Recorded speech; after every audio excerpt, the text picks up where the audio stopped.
Adam, welcome to the show. Hey, thanks, Jonathan. Pleasure to be here. Can you tell the folks a little bit about yourself and what you do? Yeah, sure. Happy to. My name's Adam Aronson. I'm the president and the founder of Full City Consulting.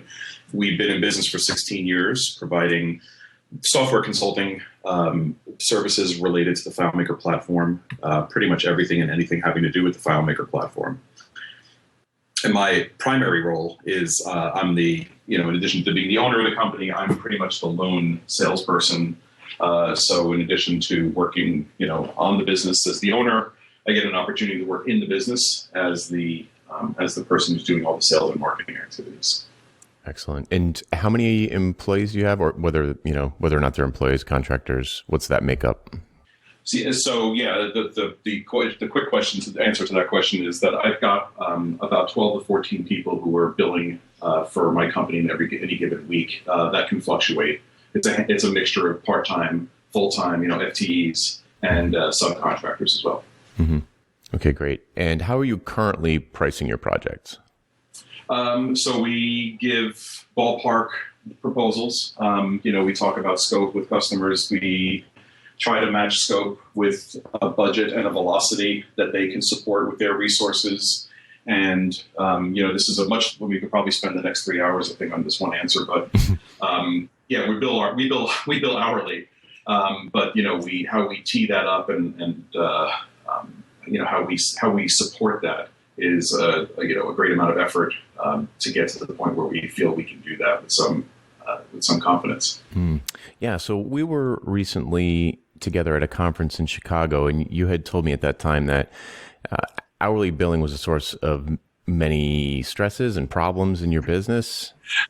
Sure. What are some typical ones? Taxes. Well, yeah. I mean, I think the line I used with you is that hourly billing is like taxes and fossil fuels, right? There's just not a better answer at the moment that I can come up with. So.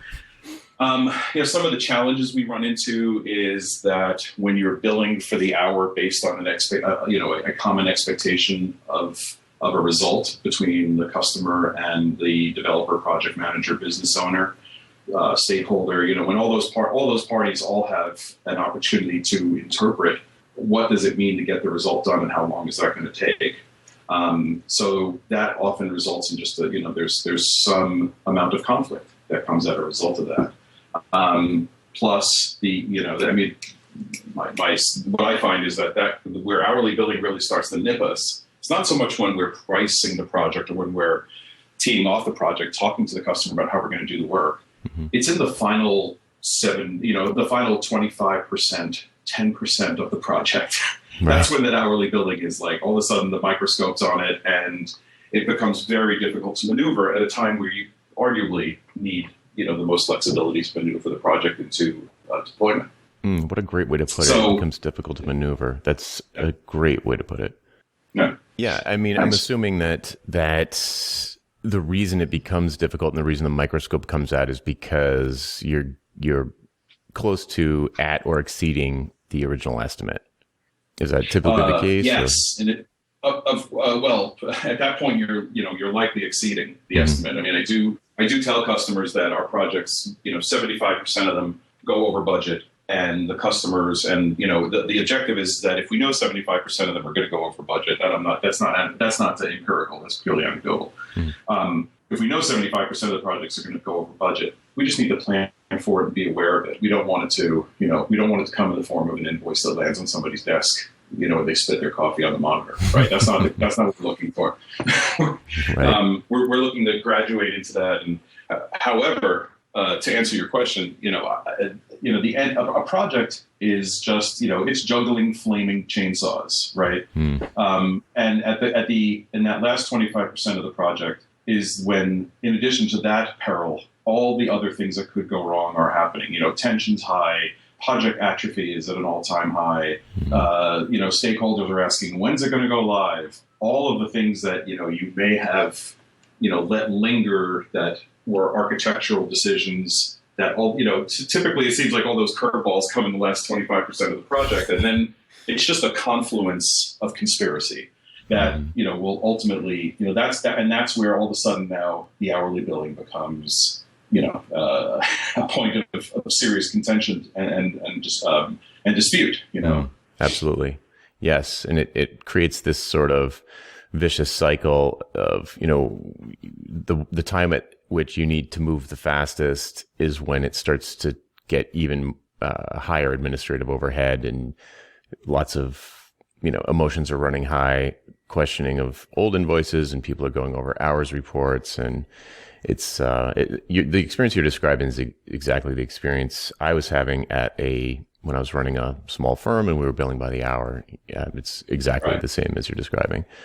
Are there other? There's also there's another just an anecdote there is that the stakeholder never joins a call 30% of the way through the project and says, "Hey, you told me this was going to cost X." Right? The initial estimate never comes into question until everything is really on the ice. Everything is out of control. Mm-hmm. So I have some other, I just have another comment specific. I don't know if you were going to go here, but about the hourly billing. That's how it impacts the project side, right, and the customers. From a culture side, it's also difficult. My developers I think most developers are artists. I like to think of them as artists. I know when somebody on my team is having a good day, when they're in the groove, when they're in the flow, as Chris said at the Moose conference. Yeah. And I know certainly when people I know when they come in and they're just, whether the cat puked on the rug or whatever, or the flat tire on the way to work, something outside the office is impacting them and they're just not in the zone. Mm-hmm. So I have a lot of ways culturally that we try to influence that. Unfortunately, you're talking about fitting something which is, largely spiritual and analog into a digital material format of billing hours, right? And there's just an inherent conflict there as well. I mean, it's like if you were charging musicians to play symphonies by the hour, and all of the would they flourish, right? And maybe jazz players is a better example, but would they improvise and flourish? Will they do their best work? Mm-hmm. So there's a bit of a challenge there. Mm-hmm. All too familiar with. Absolutely. So a couple of other areas I'd like to explore. How do you track your hours? Do you have elaborate systems in place where people are supposed to, and some interface that you've created that everyone's supposed to constantly fill out? Yeah. What's the standard operating procedure? Yeah, we have an internal tool that built to track our hours that we built. Part of what we've learned over the years is that keeping it simple is much better than not. So we really try to emphasize, just get the hours in, make sure you're talking about the right project and the right iteration and the right feature that you're billing the time against. We're realizing that, we need to even make it simpler. We're in the process now of revisiting our workflow around that. And I think it's just best to ask people what we were working on and how long did it take. Mm-hmm. And it may not even, to take it a little further, right now, we're even reconsidering what kind of decisions they make around the time. It's probably just best that they just fill out a form that says this project, this feature, this amount of time, and no other decisions get made by the developer. So we ask a couple other questions on top of that, but that's pretty much how we do that now. Okay, so that raises an interesting point, which is measuring profitability, which I imagine is why you want to know the project. So, of course, yeah. Yeah. Sure. So why do you do that? Well, because obviously we're building time, right? So we need to know which project is the time that they're spending, what's it going against. And again, we even get down. It's not uncommon, right? We get down to the feature level. Mm-hmm. What issue, what bug, what feature are you putting this time against? Inherent in that is its own other set of circumstances that I could tangent on. But to answer your question, that's exactly the reason is, we're charging time. We've got a profit, we're watching the profit margin on the project based on the hours, the cost associated with people doing that work, and the overhead. Yes, all that comes into play. Gotcha. Now, do you bill everybody out at the same rate, or do you have different rates for different people or types of people? We don't vary the billing rate by the person. Mm-hmm. What we do inside is if we have new people or if we have somebody who's using a learning opportunity on a specific feature, we'll throttle that. We'll throttle the time internally. We'll divide the time. Mm-hmm. And we may take, so we've got some new people who started here who are new to the platform. And so what we've done with them is, we've allowed we've allowed our team to make the decision. Okay, they spent 6 hours on this. It should have taken 2. Let's put that 4 hours into an onboarding bucket. Mm-hmm. So yeah, that we do internally. The only person whose time gets billed different than anybody else's is mine. So if somebody is looking for me for some higher level consulting, or they're looking to, or frankly, they're asking me to do a project, to put some time in on something, I will negotiate that my time is more valuable and therefore more costly.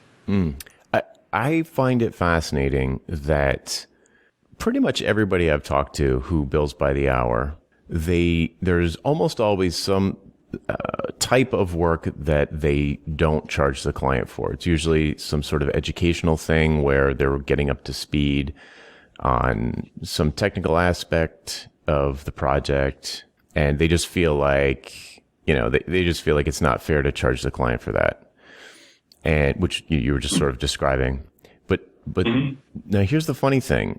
They don't do the reverse, which is charge the client for things that they learned a long time ago that they no longer have to do.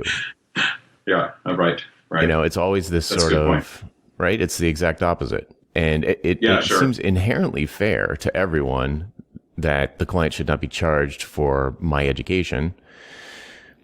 But why shouldn't I charge the client for expertise? And the hourly model just doesn't support that flip side, which I just find that super fascinating. I think it could if there was, again, in our team, our expertise is pretty normalized. I mean, we've got some people who do some web consulting and web development, but other than that, if we had a unique situation where a client came to us, and I guess maybe part of it has to be the expectation, right? If a client who's a longtime client of ours calls us and says, we're having a real strange problem with server, can you have can you have your best server guy look into it? Mm-hmm. I wouldn't think twice about just saying, let me see, scheduling aside and all that. Yes, that person will come in and they'll bill at the standard rate.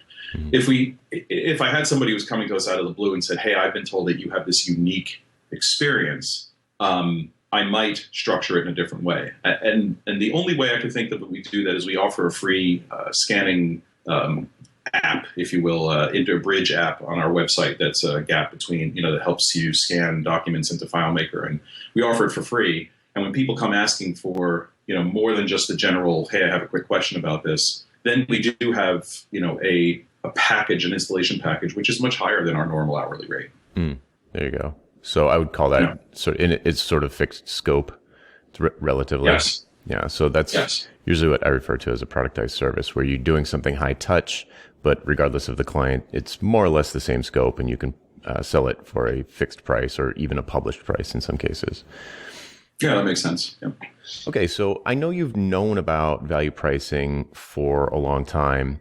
What are the things that, why haven't you pulled the trigger? Is it seems to be, from our conversations, it seems to be attractive to you, but I know that it, probably like most people, it feels risky.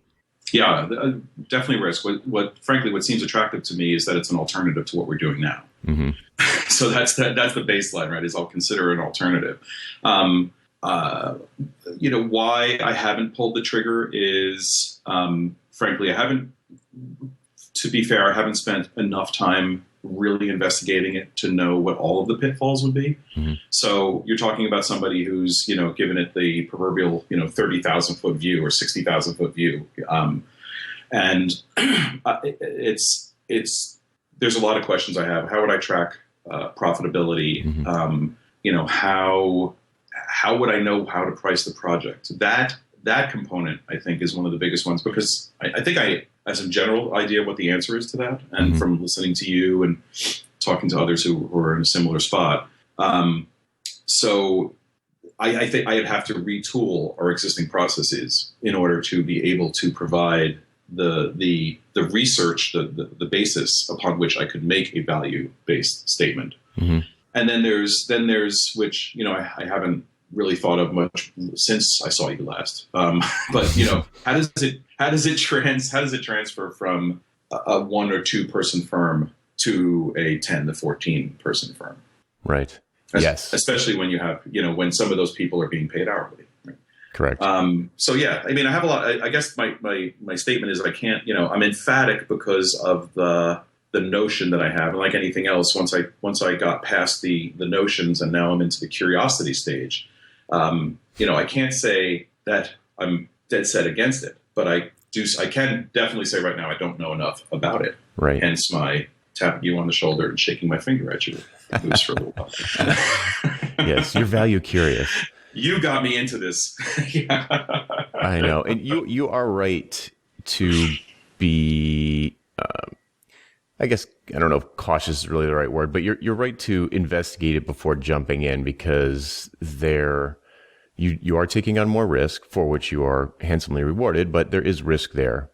And it's, like you said, it's different tooling in terms of standard operating procedures inside of the company, and, which is just soft type stuff, like telling your people how to do things now. And then there's how do we set up our invoicing system, which is 100% based on hourly, you've got this tool that you created. Like, how would we even change this? There's all of the tooling and procedures and culture and inertia and habit. And ultimately, I think underlying all of that is changing the mindset to be able to have a different kind of conversation with a prospect right before you do the proposal than probably you're having now. So usually when people are billing by the hour, they have this kind of,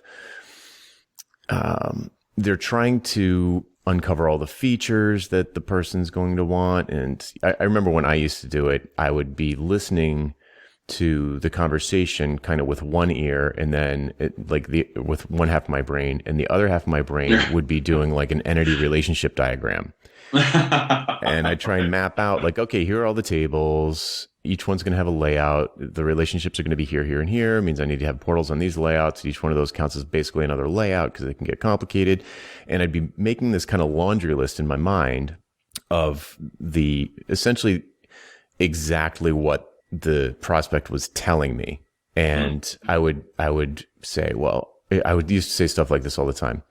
Are you ever going to have more than one location for a customer, or never? Laughing at I'm laughing with familiarity, right? That I know exactly what you're talking about. Yeah. Right. Because you're trying to design the solution while you're talking to them, because you're trying to get a picture of how complicated it's going to be for you so that you can rough a number of hours, and then you can multiply it by your rate and come up with an estimate, which you'll later blow and have to fight about.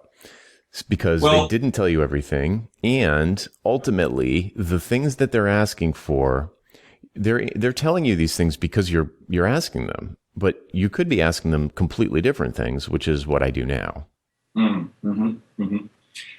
have to say, it's funny as you were saying that, and I was commiserating with you over the ever never how many phone numbers question that you were asking.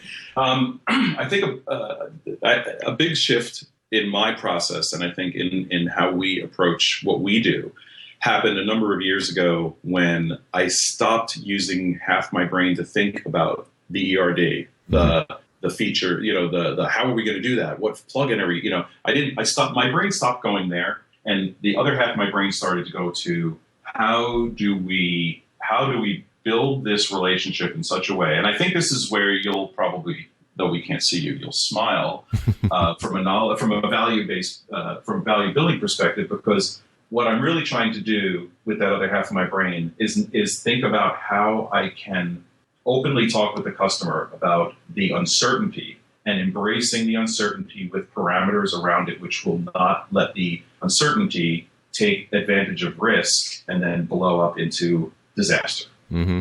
So where I think I've been very successful with my sales process and custom software is that I don't do that with the other half of my brain. I don't think about the platform. I think about how am I structuring this arrangement with this customer in such a way that we're talking to them about meeting their objectives, meeting their goals, providing value, and how are we going to do it in such a way that I don't have to sit here and start to think about what it is we're quantifying necessarily what we're doing and making that the most important part of the engagement. How much do you think this is going to cost is not the conversation. Right. The conversation is what could it cost and what do we do to control it, and how much of what you're spending on what it could have cost is the most effective way to spend your money. Right. Yes. So that's definitely a step in the right direction. I'm curious. You did. Well, thank you. At least you're. I knew you'd like that. Yes, I do. When you did mention objectives, that when you have that conversation, you're talking about objectives.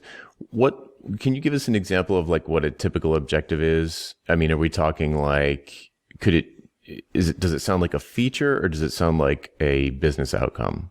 No, it's a business outcome. Okay. And that's what resonated with me about what you were talking about. At the Moose conference, I heard a lot of outcome, and specifically you talked about that a lot. And yes, I'm aligned with that in that the first questions I'm asking start with, why am I sitting here with you? Yes. Not what cool thing can we use to solve, to do something that you're not even telling me you need that. Right. So I'm really focusing more on, why am I sitting here? Tell me why I'm sitting here. What are the problems you're having? What are they costing you? Mm-hmm. Right. I'm kind of giving you some lead in here, John. I hope you see that. Yes. You're segueing nicely into you're singing my song. Thank you. Well, you made the checkout to the right person. So, that's the direction of the conversation, right? So that's where I'm trying to get to. What's the underlying, because that's ultimately what everything is going to point back to, right? Mm-hmm.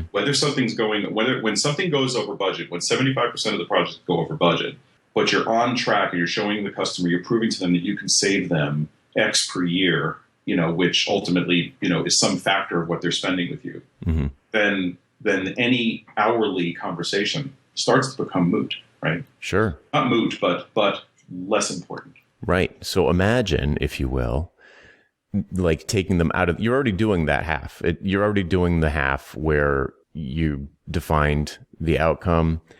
Presumably you've got some way to measure progress toward that goal. It'll be something that's pretty clear and you can tell if you're getting closer to it, so, and there's some back of the napkin value for that outcome. So once you have those three things, and then you do an estimate of hourly and then you're billing, you could just take hourly off the table and be like, well, okay, I've got this rough value. So I have what I need to calculate a price instead of not calculating a price, but, presenting them with an imposter price, which is an estimate, which we know 75% of the time is wrong. So, that one of the techniques that I suggest to people when they are dabbling in this or like trying to dip their toe in, first of all, always start small, do it on a small project, not a big one. But the sort of tactic that you can use is to do everything exactly like you're already doing it and tack on an option on the proposal. You have the conversation, you write the proposal. It's going to be this many hours roughly at this rate. That's our estimate. And then you have a second mm-hmm. option that is that estimated number plus 80% and say, we're going to achieve this goal that we discussed. And you can either have it as an hourly thing that we'll keep track of along the way and we'll probably go over because we don't know what we don't know, or you can pay an 80% premium on top of that and we will stick to that price and achieve the goal without having to watch the clock and without you ever having to think about money again in this relationship. Yep. And we can just get down to business. You're already doing the hard part. So I'm confident, highly confident that you would be shocked the reaction of the client. The change in their behavior throughout the course of the project is shocking. Like all of a sudden everybody is on the same page. That forced march to hell that happens at the end goes away. Right. And the stress level between you and them goes away. Your stress level, if it turns out that your estimate was really bad, then your stress level is going to go up, like in your own body, but there's not going to be stress on the relationship because the customer is going to be happy as a clam. They're going to be like, this is the best thing ever. We have some certainty about cost, et cetera, et cetera. But that's why I say start small, because people tend to, maybe you won't because you're already having the right kind of conversation, but a lot of people who are just making the shift, they can't get their head out of the cost plus model and they'll tell me, oh yeah, I value priced my last thing. And then I'll say, okay, tell me how you calculated it. And they didn't value price it. They fixed priced it based on what they thought their time was. And then they mark it up a little bit. And those are almost always too low. And then they feel like they lost money at the end of it. And then they think value pricing doesn't work. But they didn't actually value price it. So the what you just described was one of, I took very few notes at Moose. I had like 6 things written in Evernote that I came back with, but that was one of them. And because maybe it's old age or maybe it's wisdom or a combination of both, I'm starting, I've been embracing the concept, and I think you alluded to this earlier about, one of our colleagues is fond of saying, yes, no, or a little, right? Or yes, what's the, black, white, gray. So what you said earlier about retooling, clearly is not like, that's just not going to happen. And we know that, there's tons of cost and risk associated with that. But on the other hand, drifting or exploring is really part of my, my interest in in evolving our billing process, our structuring, our pricing, is to explore something. And I think when you said that, I thought, wow, that's okay. That resonated. Now I started thinking about, well, what could be the risk there? Okay, so let's identify what could happen. So let's say I say to somebody, here's your $10,000 estimate. You can give me $18,000 and we won't talk about hours ever again. Only in the, we'll talk about days and weeks and deployment, but we won't talk about hours. Right. Well, the nature of, of what we do as consultants is we ask questions. And questions, always the answer you get to any question in our business is answer plus. Right. And it's controlling the plus and identifying the plus and negotiating the plus and, knowing when to say no and knowing when to say maybe your choice. That's kind of the art of what we do. My concern would be that knowing that there's a philosophical shift that needs to happen from, knowing we've got constraints to knowing we don't. And how does that impact the project manager and the developer and the stakeholders that are involved in the project to, well, we can keep throwing stuff in because we've got more headroom. I'm not tracking there. So can you just elaborate on that maybe with different words? Yeah, sure. So I'm saying, let's say we look at the project, we quote a customer, we say, here's 10,000. We think we looked at these features, we negotiated the ones that are high priority to you and that provide the most value. We've identified that they're hopefully going to, they're going to save you potentially this, and this. We're going to work on those 10,000. Now we know, right, as we do now, 75% of our projects go over budget. We're going to embrace it. We're going to do all the things to make sure that it's okay. Right? We're going to feel good about it. Well, the other option is we say, well, it could cost you $18,000 and we're not going to talk about hours. Does that philosophically impact, does that inherently impact the type of the exploration, when you go to your iterations with your customer, you're showing them features and exploring what they could do and what they don't do? Oh, I see. If it's the same conversation, and without the constraint, how do you negotiate it in such a way that you don't find yourself at, well, we delivered at $17,990? It's without I understand now, without the constraint on the customer, where if they say, hey, let's do this, hey, let's add in this fun thing, it's free for them basically. So and also not only the customer, but also my team, right? Because my team, we're exploring. We're not inherently looking to upsell. Matter of fact, if anything, we're looking to downsell. That's my point. Is we try to be minimalists when it comes to features. We try to really focus on what's the MVP, what's the minimal viable product, what's the minimal viable feature. But with the constraints off, philosophically, does it change our approach? Yes. When my team, in the back of their mind, they know, oh, we've got $18,000. We can, I'm doing my budget reports. We're doing great. Right. So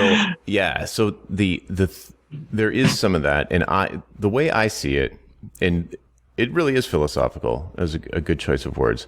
If the way I see it is, my clients are never software developers. They're always plastics manufacturers or a bank, a credit union, a retailer. They're not experts. They might have IT people, but they're not really experts at the particular thing we're going to do. That's why they hired us. So I feel like it's my responsibility as the doctor, if you will, if I'm a doctor and we're in a hospital I'm going to be calling the shots for the patient's own good. Now, if my patient happens to be a golf pro and we're on the golf course, he's going to be calling the shots. I guess literally. But right. So I feel like a situation where the client has, this is going to sound crazy, but I feel like when the customer has too much input on the details as they get smaller and smaller, it's kind of like asking the patient, where do you want me to make the incision? Or how do you want me to stitch it? It's like, I got this. All right. And I kind of set it up at the beginning where I've even there's even a proposal floating around where I retained veto power on design decisions. So in other words, I said to the client, you're not allowed to make design decisions in this case because we have a clear goal. We're going to hit that goal. And what it looks like isn't the point. You can give me feedback. And if it makes sense, I'll do it. But I have to retain veto power because you could request things that are going to hurt the goal or delay the project, which is also lost opportunity cost. All these things. So I say, look, I hyper focus them on the outcome. And, most customers, if you think about it, if they could just have the outcome by snapping their fingers or by paying you to snap your fingers, they don't want to sit in they love that. They don't want to sit in a million meetings and debate the color blue between the, divider lines and how big the logo should be and, blah, blah, the usability of these buttons. Like they don't really want to talk about it. They just want it awesome. They want it to work and they want everybody to be happy about it. Now, obviously you need some input from them, especially the end users, about how to delight them. But that is all the constraint, I guess, is imposed in my case. I impose the constraint, and the constraint is I'm going to be fiercely protective of the project's success for your good and for my good. And we're not going to go off into the weeds, wasting time bike shedding about something that doesn't matter. And if we get into a situation where I don't have an opinion one way or the other, we can either arbitrarily flip a coin, just be like, just pick one because, I don't think it really matters. So whichever one makes you feel better is fine. Or we can say, will A/B test it? Find out how, because I'm usually doing web stuff. So it's pretty easy to A/B test stuff. So it takes a lot of those. It takes a lot. I mean, a weekly meeting would be, 15 minutes. And I don't do a lot of design reviews. It's more like, a quick, I'll record a video of the progress and here you go. How does it look? What do you, I wouldn't say how does it look, but this is where we're at. This is why it's good. And you don't have to worry about it. Yeah. There's just, that's great. The stuff they have to worry about just goes way, way down. Yeah. Well, a second takeaway. Thank you. Yeah. That's it. I mean, that right. There's embracing change and then there's encouraging it. Right. When it comes to reviewing these features with customers. And I would say that you've given me some food for thought around what maybe I need to revisit with our team about how much we're allowing that. I mean, there's, always I'm coaching them on, it's in the customer's best interest, you say no.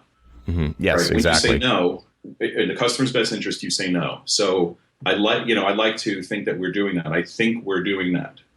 In some cases, I know when we haven't because it's been glaringly apparent. An 18-wheeler head on. But yes, it's and we've had a few, right? Sure. So, but yes, you bring up a really good point, which is making sure that you're focused. You're influencing how much we rabbit hole is really part of the delicate cost budget protection that you need to do during the course of the project. Absolutely. Well, that's probably a good place to leave it. Yeah, I mean, I think we got plenty of fodder for part 2 when you're ready. Exactly. The project management edition.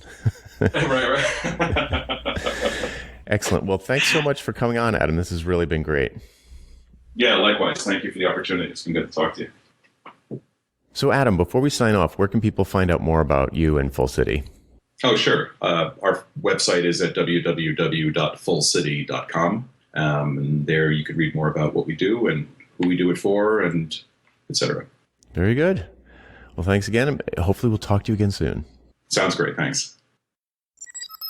If you'd like to learn more about how to ditch hourly billing, please go to valuepricingbootcamp.com to sign up for my free email course.